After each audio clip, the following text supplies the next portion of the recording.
वादग्रस्त cough syrup कंपनीच्या मालकाला अटक। कोल्ड्रिफ्टचा मालक रंगनाथन गोविंदन अटकेत। चेन्नई पोलिसांची कारवाई। विमानतळाचे उद्घाटन झाले, पाठीवर नाव कधी लागणार? दिबा पाटील समर्थकांचा सवाल। पंतप्रधानांकडून दिबा पाटील यांचे स्मरण।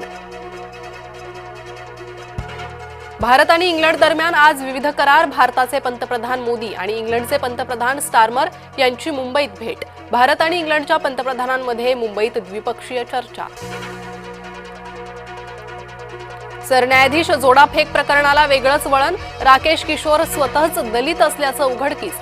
सरन्यायाधीशांकडून अद्यापही जोडामार प्रकरणात तक्रार नाही।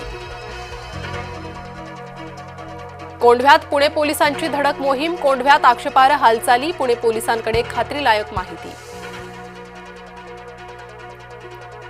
महाराष्ट्र काँग्रेसचा आयटी सेल अजूनही झोपलेलाच। पक्षाच्या वेबसाईटवर अजूनही नाना पटोलेच अध्यक्षपदी, हर्षवर्धन सपकाळ यांचा अध्यक्ष म्हणून उल्लेखच नाही। पश्चिम उपनगरातून दक्षिण मुंबईपर्यंतचा प्रवास झाला सोपा। आरे ते कफ परेड भूमिगत मेट्रो आजपासून सुरू। मुंबईत आलिशान गाड्यांचा अपघात। BMW आणि पोर्श धडकल्या। पोर्श वाहनाचं भारी नुकसान। हमास आणि इस्रायलमध्ये शांतता करार। अमेरिकेची मध्यस्थी सुफळ झाल्याचा ट्रम्पचा दावा।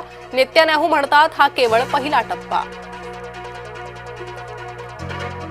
भारत आणि ऑस्ट्रेलिया दरम्यान महत्त्वपूर्ण संरक्षण विषयक करार। संरक्षण मंत्री राजनाथ सिंह यांच्या ऑस्ट्रेलिया दौऱ्यात करारनाम्यावर स्वाक्षरी।